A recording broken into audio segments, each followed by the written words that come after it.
Welcome back to another episode of Let's Chat Podcast, y'all. I am your host, JoJo. And I'm Dyra. Ooh, We're back. we are back. You looking fine as hell, though. Stop it. I mean, that's regular, but like, Stop it. Thank you. I'll eat you up right now. Stop. Okay, I'm done. Now you're trying to match me, though. What can I say? I was feeling very... Matchy. Yeah. I was giving you.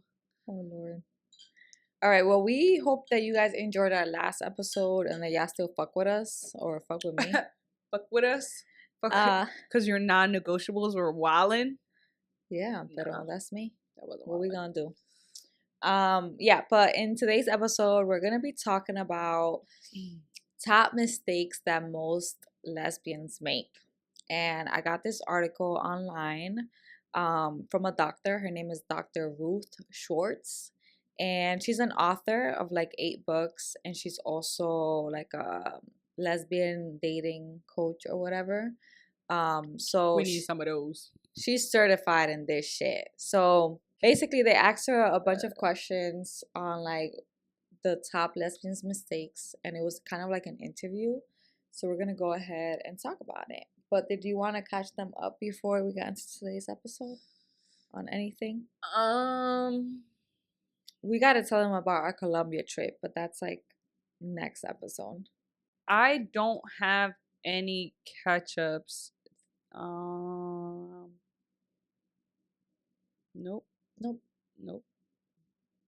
All right. So let's get into her interview. So some of the questions that they asked her was the first one. What are some of the most common mistakes you see lesbian couples making, both at the start of the relationship or if you're more like in an established relationship? And the first one she said is committing too quickly. And basically like she explained how like during the honeymoon phase, our brains pump out endorphins, which is our body's own version of cocaine or heroin, which is crazy to even think about.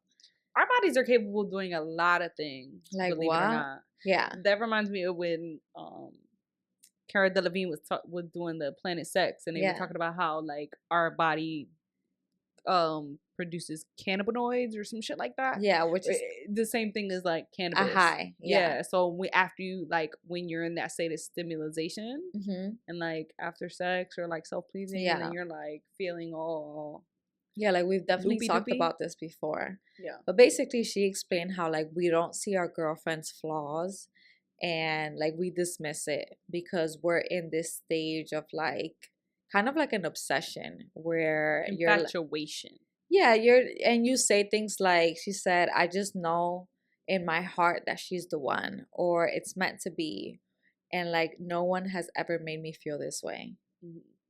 Like I would definitely remember feeling like that, like no one has ever made me feel this way. So that's like the whole U-hauling thing. Yeah. Tragic. I won't. Well, what? Let's say. I guess I only really U-hauled once. Yeah. Who else did you live with? Nobody. So can't relate. It's a thing though. All right. Number 2, she says having sex too quickly. Lesbians instantly feel committed once we have sex. Do you feel like we had sex too quickly? It took us forever to have sex. Yeah. I'm bullshitting. I'm not really forever, but I think a good 3 to 4 weeks after we started talking. Yeah. And I think that that's normal. I think that's okay. Yeah, I don't think that that's crazy long. But it is like compared to previous situationships, I've never waited that long. I can't relate because I wasn't out here fucking people. You saying I'm easy?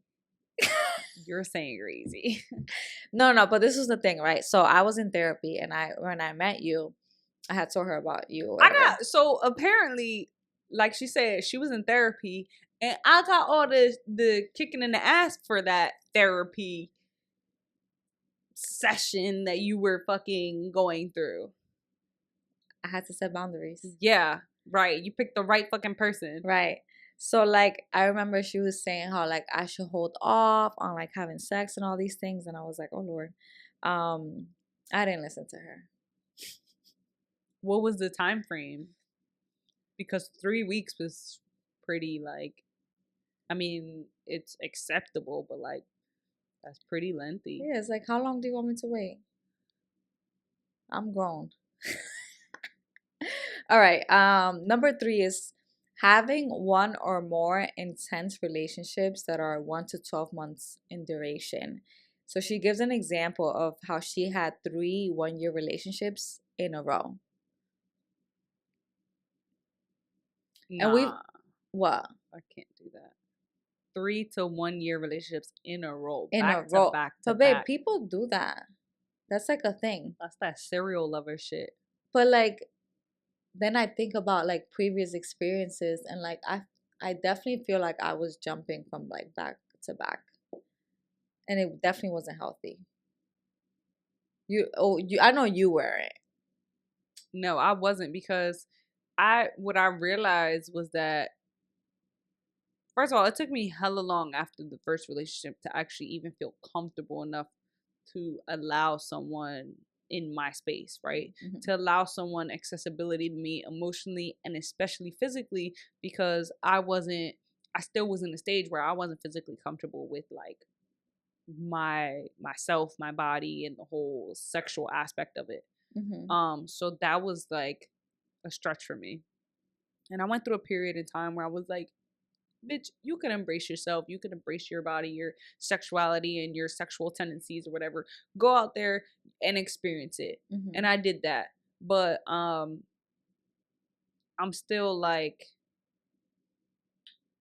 and I don't want to say like it takes away from me being a sexual person, but I think I like to be more particular on like who I wanted to share that with. Mm-hmm. But I don't know. I found it weird because it was just like I always found myself reverting back to the relationship or the situationship I had prior. It's like, how does this compare to that?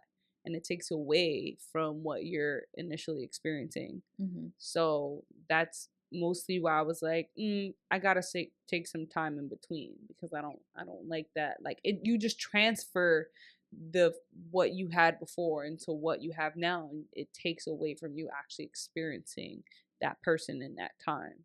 Yeah, I agree and with that. it could either be really bad or you're missing out on the really good. Yeah, I agree with that. I think it's like a common thing though. What? That like people go into new shit? They're like back to back dating, Yeah. and they're not like taking an actual break. And then, like you said, they're comparing like their previous relationship with their current one. Mm-hmm. That's like so normal, but I wouldn't want to say it's like the best decision to make. No, because it could really fuck something like some relations up for you. Like I Mm-hmm. said, it could be a really good person for you and you're not appreciating that because you're too busy trying to either get back what you had or comparing it to what you had. And it just ruins that for you. Mm-hmm. But like, how long was it before me and you started dating that you weren't dating or with someone over months at a time? It really wasn't too long, maybe like 3 or 4 months. Okay. Yeah. But like, were you already checked out of that? Oh, I was definitely checked out of that, and they knew that. But yeah, I feel like I could have waited a little bit longer, but I don't think it interfered with our relationship really much. Much. Much. You hear the much? That's because you were going through therapy. Yeah. And then you stuck it on my ass. What can I say? What can I say? You lucky I really fucked with you. Mm-hmm. No, but going back to the previous thing with the sex thing. Mm-hmm.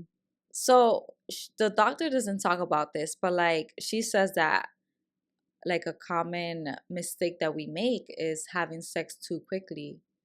So how long should they wait? I don't know. I think 3 weeks is fairly efficient. Right. 3 to 4 weeks, no? Because it's also like that build up. I don't know. It's a hit or miss Well, because for it really depends on the chemistry. Because some younger people wait longer. Sometimes I feel like. if you're not comfortable, Right. I don't know. It really depends on your mindset. It really does. It It's depends not on your about mindset. age, but I feel like older people they like I think that it's if okay. you can detach yourself from attachment through sexual activity and sex is just sex to you, Mm-hmm. I think like that can be a difference Right. Mm-hmm.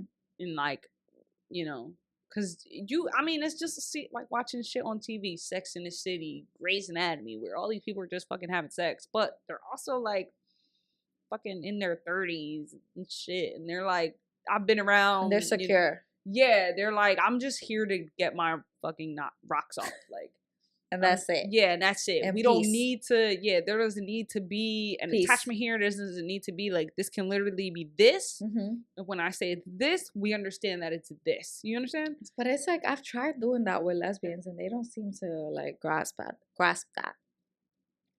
I think everybody's in the phase of trying My to still lord. be a savage. Everybody wants to be a fucking savage. It's not meant for everybody to be a savage. Because then when you're Right. ready Like, to you settle about to down, fall in love with me. yeah. Stop it.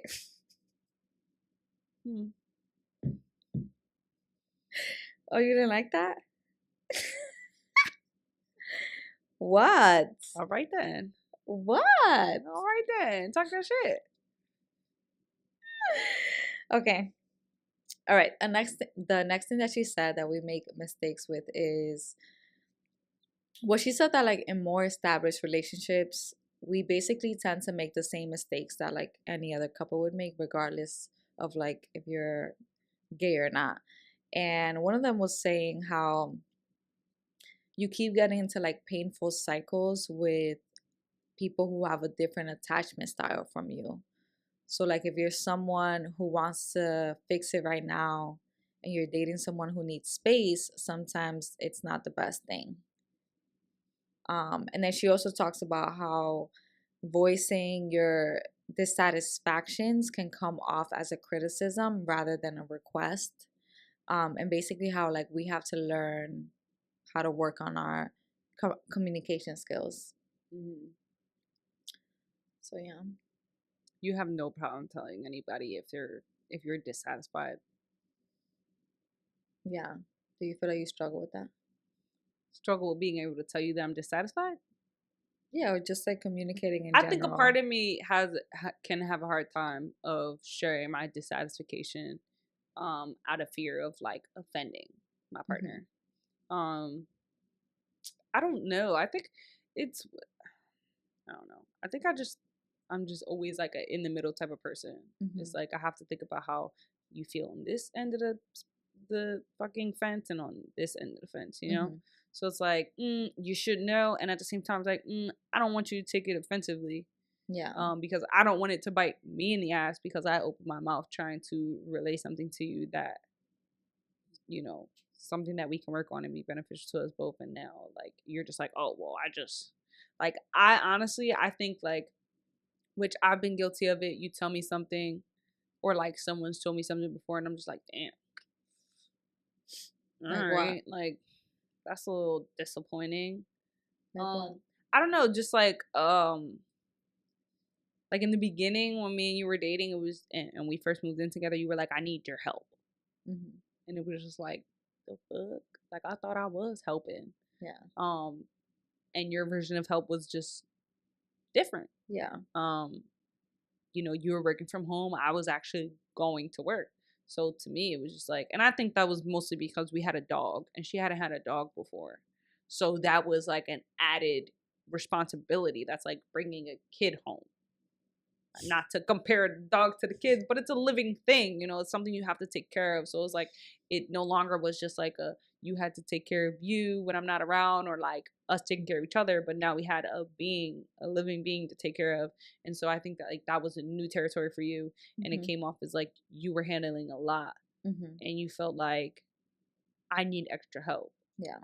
And I guess I didn't consider it a really big, not a big thing, but like I think I got lost in the like it, I just forgot like this is your first time experiencing a dog. Yeah, but it wasn't just like having a dog, right? Because No. it's like we had a sick dog.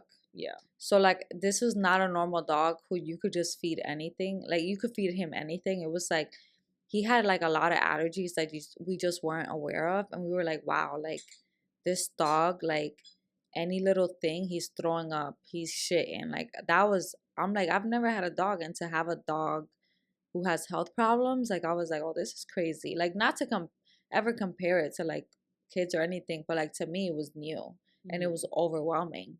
So I was like, I don't know, man. Like this, you brought a sick dog, and like it's just not working. We still have the dog, obviously. Milo is still my motherfucking boy. Okay? Milo is my seed. Yeah. I am here for the misfits, and that is my misfit. Yeah. Took a lot of vet appointments and bills too. That was also stressing me out. And Whew. yet here we are with a second dog. Yeah. All right. So another thing that she talks about is, so they asked her, like, do you think that all couples would benefit from couples counseling or therapy or any, like, anyone who's struggling with like relationship issues?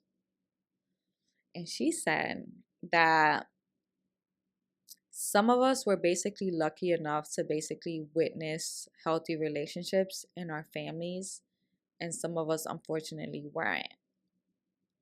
Um, and that she basically suggests obviously going to therapy, and she emphasized like looking for someone who's trained in EFT, which stands for emotionally focused therapy. And basically it's like working with a coach who helps you like work on your communication skills and like how you can better your relationship and things like that. um she also suggested like getting like a sex coach. I feel like there's a lot of stigma with um therapy, especially couples therapy. We've never done it, but sometimes people feel like if you go to couples therapy, then maybe the therapist would pick one side, and then it kind of feels like you're being attacked in a way. I don't know what it's like, but I've heard that that's not the case, and it's not supposed to be the case. So if that's the case, like maybe you don't have the best therapist. I don't know. Um, and I've heard of people who go to couples therapy, and basically they'll meet with the therapist. Like each one of you meets with the therapist individually. Mm-hmm. That way you can talk about like issues that you're facing in the relationship as well as issues that you're facing with yourself. And then that helps the therapist kind of have some context behind it rather than going into a therapy session with two of you just venting and talking shit. Right. And it's like it's overwhelming for everybody. Yeah. You know? Because now it's like you as one person have to be just like attentive to both parties, and while trying to be like hold that middle ground. And you know, some professionals can actually be professional and be like, all right, I can see both aspects, and you got some that might be picky choosy. But I think that I agree with the idea of going one at a time prior to going as a couple, because it gives that person the lay of the land to understand you a little bit, and where those insecurities or like tragedies and like fucking all those experiences that you have had come from. Because I also think like even as partners, we sit here and tell each other our experiences, and yet we still do fucking nut butt shit that we asked each other not to do at some point, you know? So I think like giving therapy a try would be nice. Yeah. We haven't done it. I'm interested in doing it. But just like anything, it's all about one, finding the right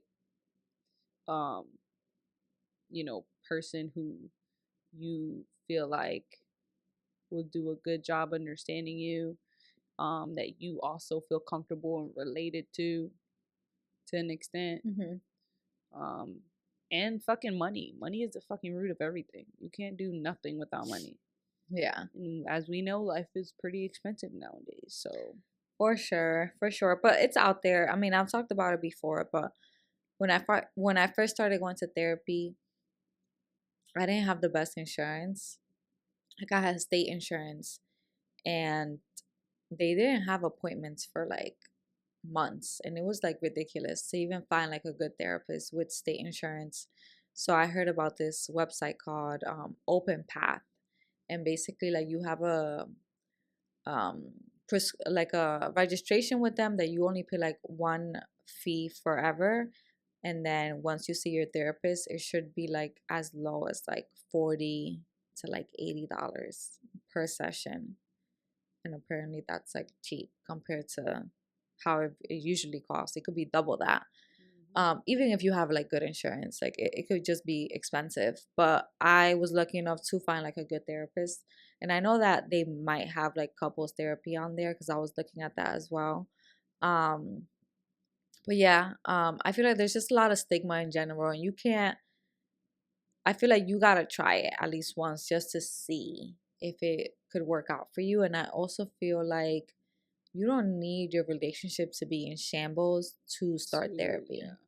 Like you could have a good relationship and do therapy because you wanted to maintain that way. So it's not always like, damn, we need therapy, like we're toxic. No, it could be like you wanted to maintain this way for a very long time. There was one time she came and she was like, "I think we need therapy," Mm-hmm. and this is like we were like, I don't want to say in a shit place because I don't ever want to say we were in a shit place. We've never actually been in a shit place, but we've had shitty situations that we've experienced. Mm-hmm. And I guess it was one of those situations where she just felt like it was too much. And she was like, I think we need to seek therapy. And I actually took offense to it. Um, I think I took offense to it because it was just like, okay, like I'm clearly inadequate at being the partner that you needed, right? So for me, it was just like I was giving everything, my best version of myself that I've had, that I've created and grown into in such a long period of time. And I'm finally sitting here giving that to a person, and I felt like in return she was telling me that it was not enough. And Mm-hmm. at the time it was just like, damn, like how much more could I fucking give? What much more could I do? Like, I don't know. I just felt like it was a lot in that time. And I was really insulted by it. Mm-hmm. I really like in that time I was super salty about it. And I was just like, Why? that's crazy. Cause it really just made me feel like I was just not playing the part. And it was just Mm-hmm. like, how fucking much more? I guess for me it's different is because I know who I've been to other people, or the version of myself I've been and I've portrayed prior to our relationship. Mm-hmm. So, and even like the people that know me tell me like, yo, I've never seen you like this. Like not that I didn't know you were capable of it, but I've just never seen you give this version of yourself. And then to like see that, and then it's just like here I'm dating a person who really doesn't even recognize that like this version that I've like, you Mm-hmm. know, I don't know. So I think it was insulting at that time. But then I really sat and I thought about it, and I was like, you know what? Like maybe that's actually a good fucking idea, because I'm also in a space where I don't really I'm now in a relationship where I'm challenged. And I like to be challenged, but I also want to understand, why is it that I feel this way? Why does this bother me so much? Why is it that it bothers her so much? What is the fucking problem? Mm-hmm. Because obviously it's no secret that we have two different perspectives. Mm-hmm. I think that that's easy to see. We fucking agree to disagree all the time on this platform. Mm-hmm. And I don't think that that's a bad thing. It's just coming from where I come from and experiencing what I've experienced. I just think like it it was like an end all be all, Mm-hmm. and it just felt like to me like, oh, it was ready, like you was just kind of ready to give me the boot. Mm-hmm. But again, once I sat down and thought about it, I was like, maybe that would be good because I need to understand why these things are happening or why I'm taking it so personal or why I feel the way that I do. And maybe if I could get clarity on how I feel from someone else that isn't a friend, isn't a family, and it's not my partner, someone who can like give me legit shit, you know, I can receive it better in terms of like what it is that you want or what we want and how this can relationship can thrive or if it's literally just like not, Yeah. you know. Mm-hmm. Yeah, I think the big thing about therapy is that it's more about like a self-reflection. Mm-hmm. um they don't tell you what to do. Like, it's like at the end of the day, they ask you certain questions that make you reflect on like what you should do. Right. They're never gonna tell you what to do. Like, they should not be recommending anything. They're not gonna say break up with them or like Yeah. some crazy shit like that, you know? It's more about like self-reflection. And I just felt like we needed that because talking to friends about things, it's like they're gonna tell you what you want to hear. Yeah, I They're don't. always gonna be on your side. You could be like, I ran them over. Well, girl, he shouldn't have been in the way. Like, you got me. Like, it's like they're Mm-hmm. always gonna be on. Well, most friends, and maybe some of them will tell you how it is. Mm-hmm. Plus, I feel like sometimes when we vent to our friends, like they're not the best people to vent to when it comes to it. Yeah, I don't always like putting my relationship business out there. That's the Like if other it's thing too. really truly bothering me, I might like give a little snippet. But most times I don't like it because I don't like to give people the idea of like my relationship and my partner and then start to cultivate like this mindset of they're not good enough for you or they're not treating you well. I mean, we're all obviously entitled to our opinion, but I just don't like to give people that power, especially like with family, because now they start looking at you a certain way. Right. And it's just like we all have our faults in our relationships. And a lot of things are like a build up or lead in like into those things because of past situations. Mm-hmm. So it's like, you know, people who don't know your partner start to have this opinion on them over Mm-hmm. over what you tell them, and now Mm-hmm. it's just like friction all of a sudden. I don't like that shit. Yeah. And they're never gonna forgive them. Yeah. Like, Like it's like they're like, you tell them some shit, they're never gonna forget that. mhm. Like I didn't tell you that for you to have a problem with my partner. I told you so you can give me like help me one so I could have a sense of relief in what I'm feeling, but also so like you can give me maybe some perspective. Yeah. That's why you gotta be careful about what you tell your parents. Yeah, especially that. Yeah. All right. So the last question that they asked this doctor was, is the Yuha rumor true? And what do you advise couples who move quickly in a relationship to do? Should they follow their hearts or put the brakes on things? And she said that she strongly suggests that people not make major relationship decisions like moving in together, getting engaged, getting married, or having a child together until they've been together for at least 1 year. Basically, she says that after that, maybe you're no longer in the obsession phase and that you can transition into like your reality. What do you think about that, like 1 year mark? I think that's fair. We weren't together for a year before we moved in All together. right. That I mean, I would like to say that that's different, but prior to me and you, I was in like that 6 month to a year Mm-hmm. before I even really the 6 month before I even fucking agreed or committed to a relationship. So I feel like my circumstances was different with you again because I was ready Mm-hmm. and like I had I me personally had experienced this feeling that sounds crazy, but like this feeling that I had been searching for and I had finally found it. Mm-hmm. So I was willing to give that. But I had also been single for a very long time. I had situations in between, but not too many that I took serious. It was kind of just for fun. Um, So when, like, for me, it's like I have to put my mind to it to do it.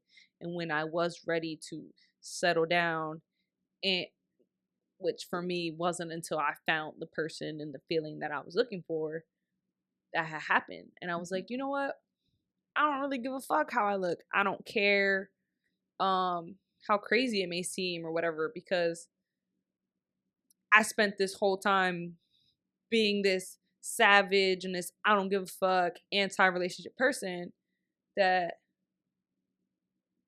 maybe it's just like, I don't want to say it's out of fear, but like maybe I do give that a chance, and what happens? It turns out good.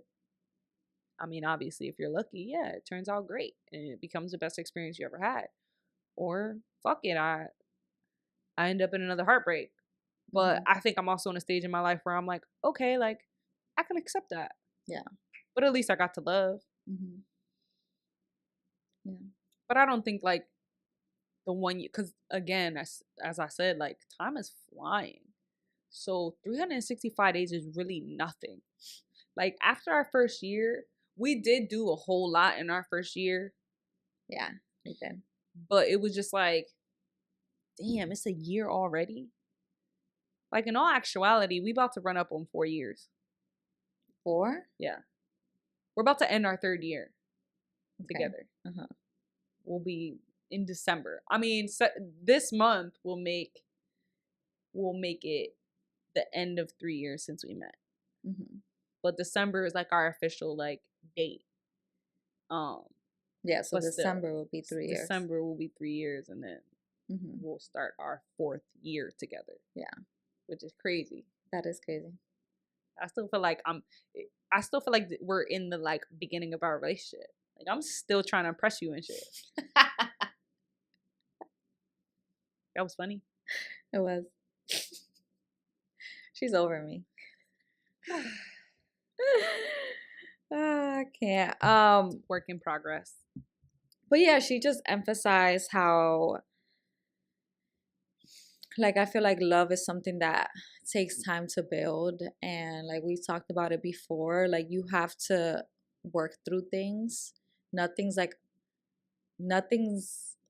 a fantasy or like a movie. Like it takes hard work and it takes compromise and a lot of like tough conversations all the time, and a lot of like self-reflection, for sure. People want that TV love and that shit you see on social media where it's all the good shit.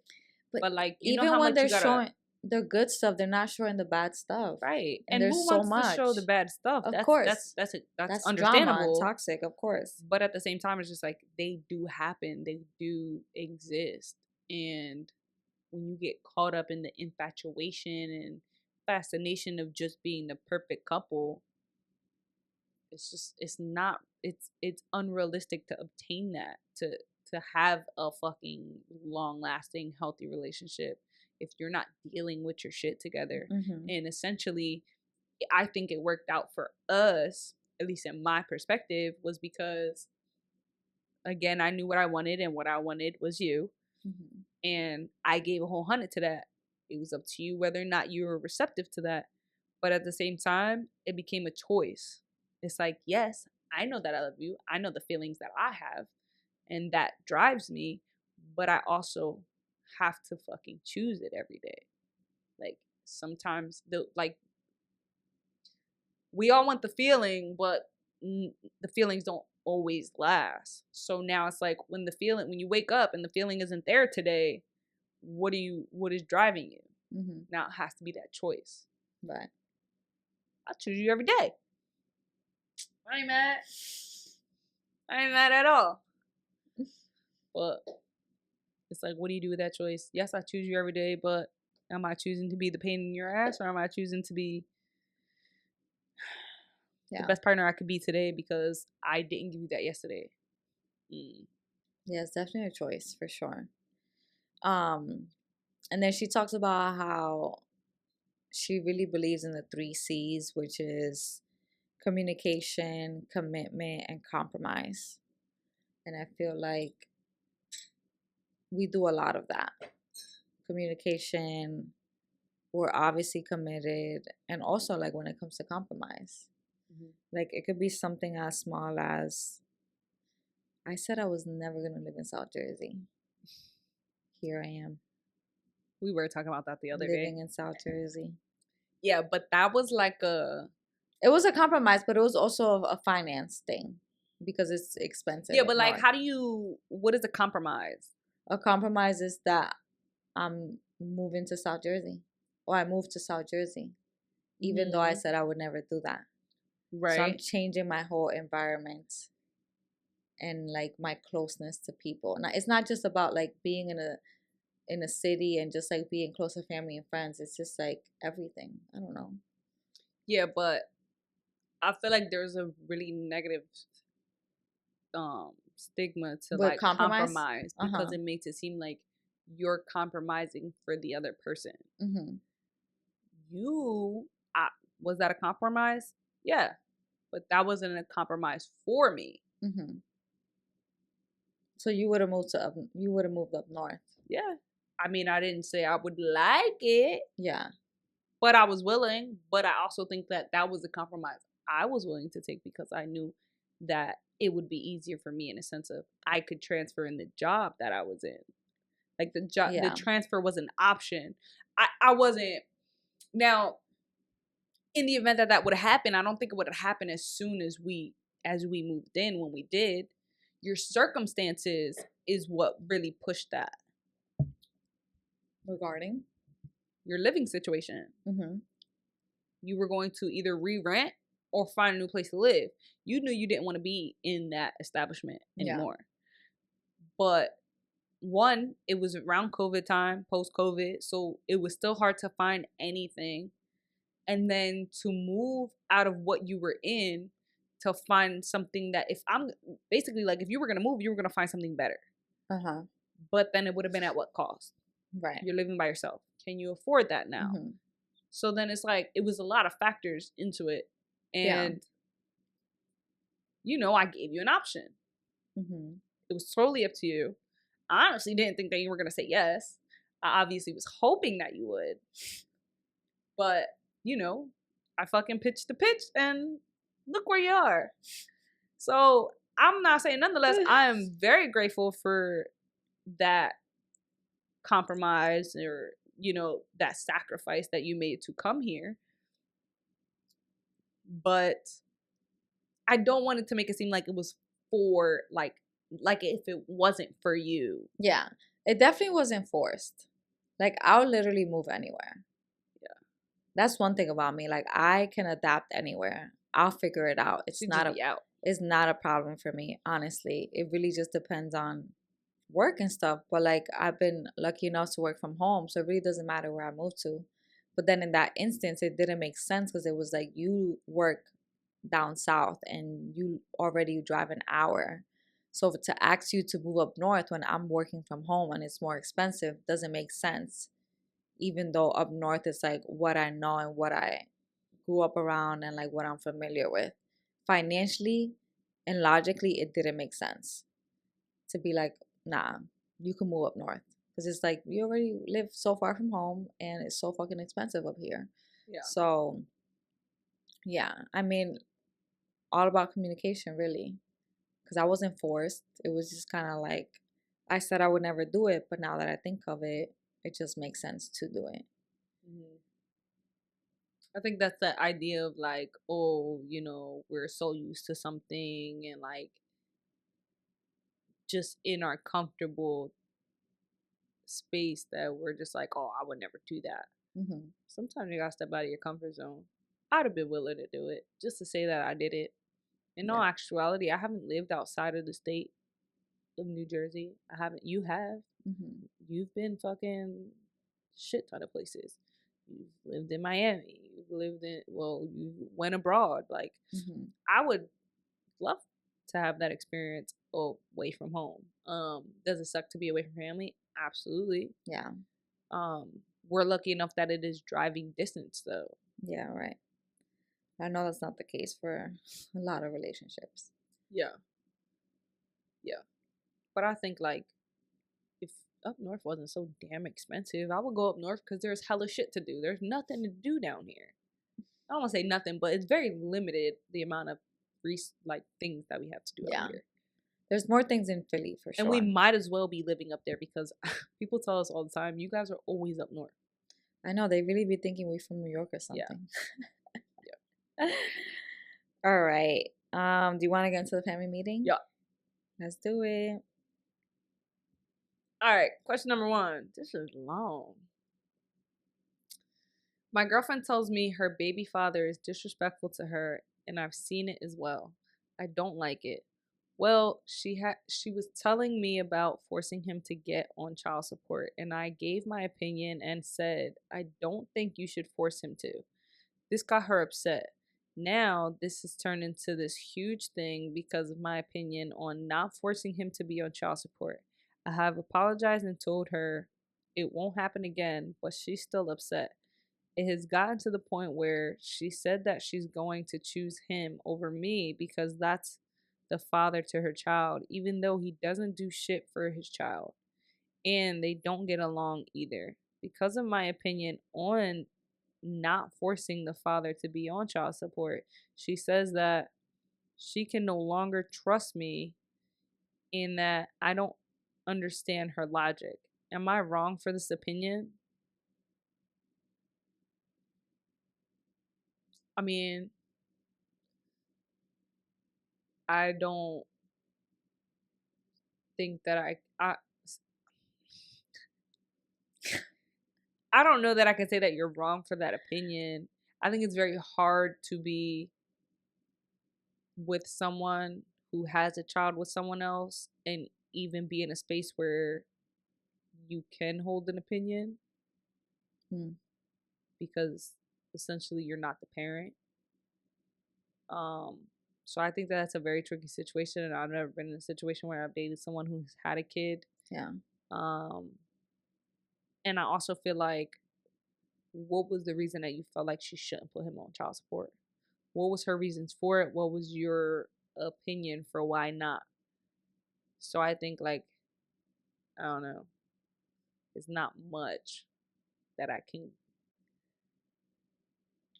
give my opinion on the situation because I don't really know much. But all I in just all, feel like what about that opinion made her partner choose the baby father? mhm, The two are unrelated. mhm. So if I were this person, I would feel some type of way because it's like, how does this opinion? I'm taking this as you want to be with him. How? Like, how is this opinion on me thinking that you shouldn't put him on child support makes you choose him? Like, what are you choosing him for? Like, I'm confused about that part. Like, are you choosing him to be like a romantic partner? Because then I would be like, all right, it doesn't matter what my opinion is. You was gonna choose him anyway. That's Yeah, I don't know where that came from in the sense of choosing the father. I don't know if she meant like choosing him romantically or choosing him as like, I don't know, like the whole child support thing. I can't give too much input on. I do know that it's a lot of money sometimes. So I could see why maybe that was your opinion to not put him on it. Because sometimes it's like you giving you a whole check. I don't know. But like I said, I don't know too much on it.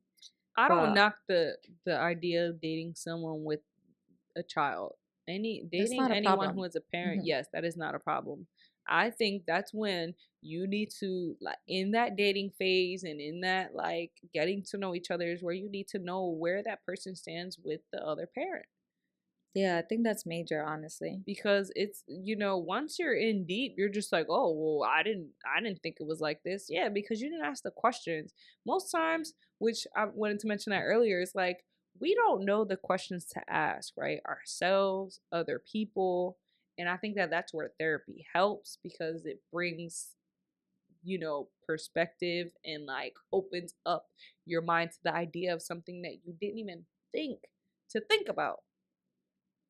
And so I feel like these are one of those things, like, especially when we're dating, it's like, we don't think to ask each other, like, oh, well, how is your relationship with your partner? Or like, what Like, what are you trying to pursue long term? Like, I don't know. It's just like there just has to be better questions and ways to learn than like the fucking superficial shit that we give.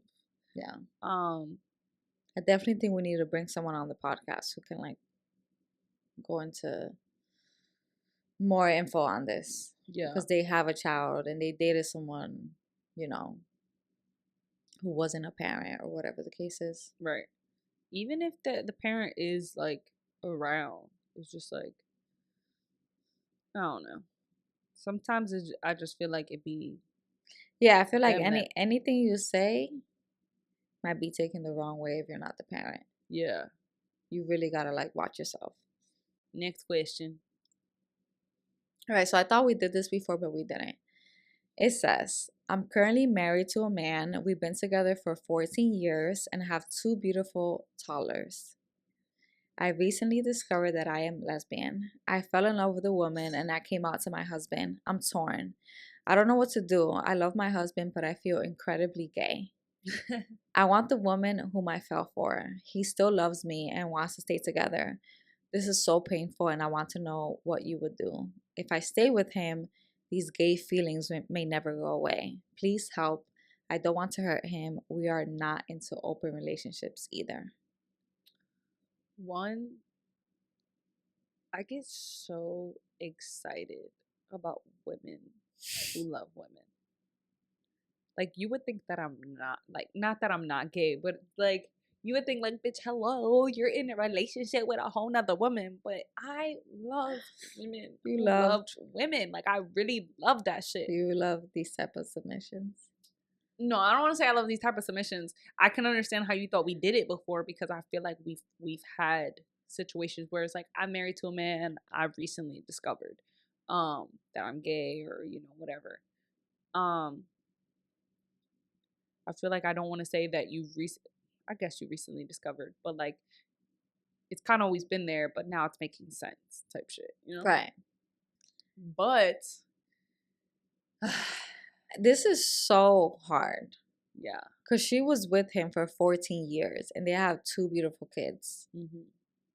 And the fact that he knows that she's gay and she's already in love with a woman and he's still willing to like stay here and work through this. There's Oh, nothing to work through. There's nothing to work through. I'm always like, this reminds me. That might as well be my segment. What? In the original L Word where Phyllis fell in love with Alice. Phyllis was the dean of the school when that was working at the. She was too much. Yeah, and she was too like much. obsessed with Alice because that was her first God, lesbian was too much. experience, and she was married to the man, and he was just so hurt, and he went to Alice's apartment like, "What is it? Like, how I've been together? Like, we've been together all our lives, type shit." That's what this reminds me of. No, but she was a little crazy. Yeah, she was doing. But it's just like people just feel such an awakening in that moment, when they actually give into like something or like pursue this version of themselves they didn't even know existed. So I can understand, like, I don't think I would not imagine your husband to not be hurt.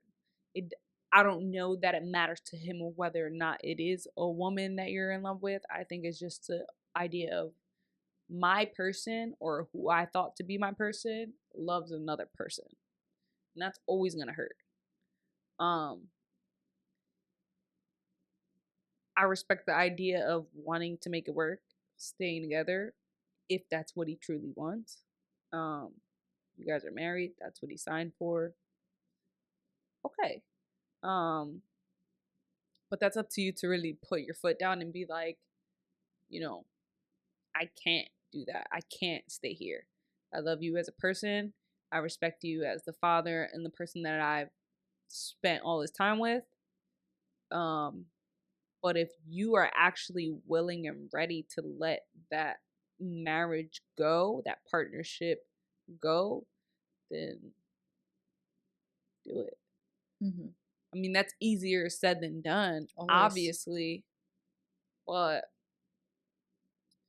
I feel like you just can't continue to be in limbo and drag people around, Yeah. So I think that that's time that you need to take to yourself and figure out, do I still want this togetherness with my family, or like with this man, or do I want to start fresh and get what I want? Because essentially when you're married for that long and you got kids, you give a lot of your individuality up for your partner, for your children.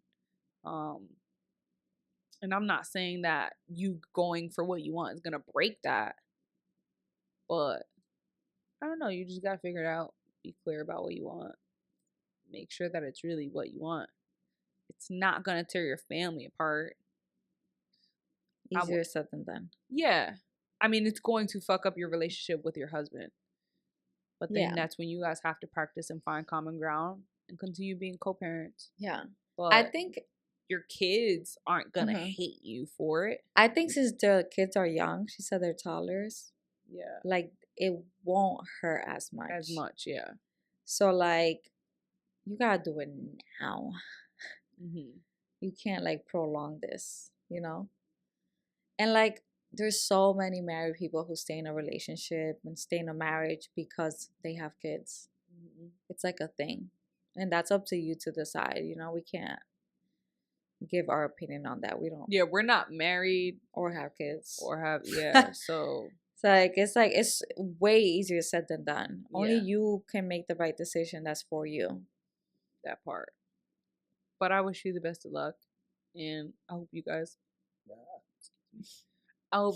figure it out and find a way to, still, whether be together or co-parent, whatever it is that you wish to do. Yeah. But good luck and congratulations on your gay awakening. All right, y'all. Thanks so much for listening. Don't forget to like, share, comment, subscribe. Deuce, mother goose. Bye.